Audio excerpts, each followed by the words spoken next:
It's Brian at HSE. Look, the team gets asked this question pretty often, and they had this great idea like, let's have Brian put a video together. So that's what I'm doing, but I'm glad to talk to you about it. It's pretty exciting stuff. All right, so the question is, I want to buy a drone. I want to be able to use it for spraying in the United States, but I want to do it legally. What is the process? What are the steps? Who's involved? How long does it take? All of that stuff. So I'm going to give you a skinny on this, okay? So the first thing I want you to know is it doesn't actually matter what your application is. If your application includes spraying or dispensing things from an aircraft, it likely is going to fit under this Part 137. So whether you're using the drone to spray fields, or maybe you're doing mosquito control, or maybe you're doing right-of-way management, like killing off the brush and weeds and things around transmission lines, power lines, or railways, the rules apply either way, okay? So some things to think about. There's 3 different processes that are involved. Now, the FAA's main job is safety, okay? And their job is to keep the national airspace safe. So the first part of this is the aircraft airworthiness. Now, you and I can jump on a plane in San Francisco and get to Boston in one piece, and we know that, right? That is like, we have one of the safest airspaces in the world, thanks to the FAA. Now, they don't want some homemade, held together with duct tape and zip ties drone flying in the airspace that you're in my 737's in. I don't either, right? I want to get there. So the FAA has a vested interest in the aircraft being safe enough to operate in the national airspace. Now, this part is really cool. There's something called a summary grant. And a summary grant, think of it as like the FAA's rubber stamp of approval. It's the FAA saying, we know this aircraft. We know the safety features. We know the build quality. We know the redundancy of the autopilots and avionics.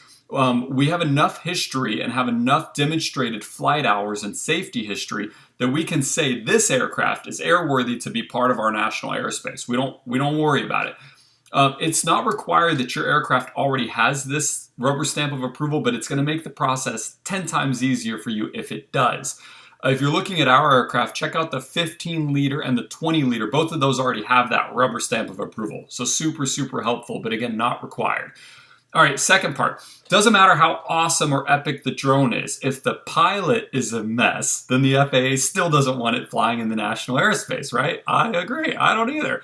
So pilot skills are the second part of the Part 137. So when you submit your paperwork, it's going to go to a local office of the FAA. They're called FSDOs. It stands for Flight Standards District Office, FSDO. And they're generally in large metropolitan areas, okay? A safety inspector is actually going to schedule times to come out and meet with you. They're going to watch the aircraft and how it performs and how it behaves. They're also going to be watching for the operator, the pilot's capabilities as a pilot. They're going to be putting you through the ringer like, all right, build a flight plan for me and then upload it to the drone. And then I want you to make a change while the drone's in the air, while the drone's on the ground. What about batteries and charging? What about your area awareness? What about your pre-flight and your post-flight checklists?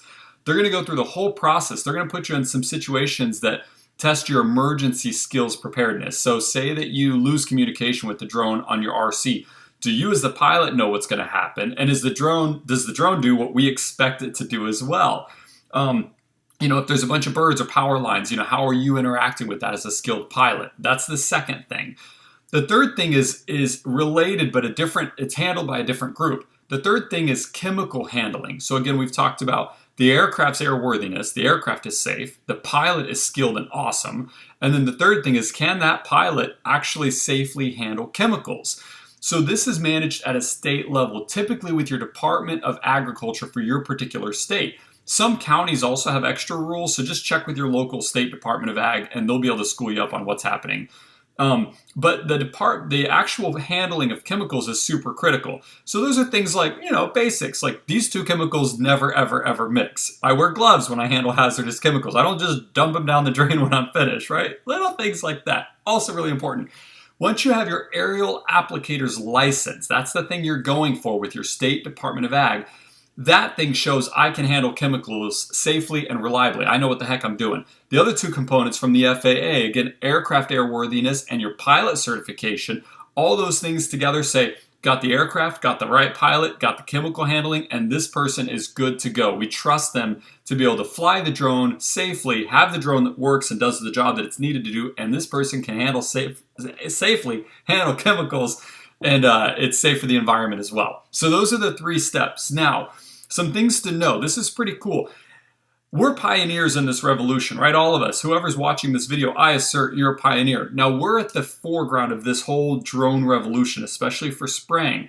These rules, this Part 137 has been around since the 60s. So the FAA is having to revamp it, and they've done an awesome job at this so drones can be part of this rule. For example, the original 137 talks about seatbelts. Well, we don't have seatbelts on our drones, so what are we doing now, right?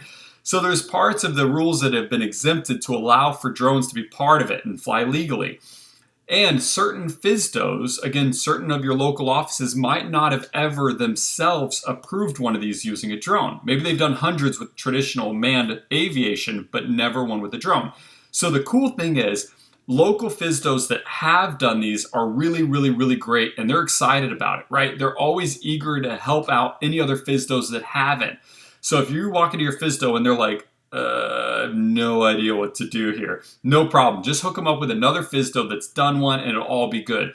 If you need help, or if you don't know a FSDO and they don't know a FSDO that's done one, just call us and we can point to several of them that have already done these and have become like local experts at it. So that's the other thing that's a great resource. Also, if you hate doing paperwork, if you're like, I'm down to do the pilot stuff, I got the aircraft, I got the chemical handling, but I don't want to do the petition or the paperwork or any of that stuff, you don't have to. You can contact us. We've got FAA Gurus that will actually help you with all the paperwork part. And that just handles that, takes one thing off your plate. But again, not required. You can do it on your own. There's some good resources out there. Or you can hire it out as well. Totally up to you, okay? Hope this was helpful. Hope it was fun and not as boring as FAA paperwork.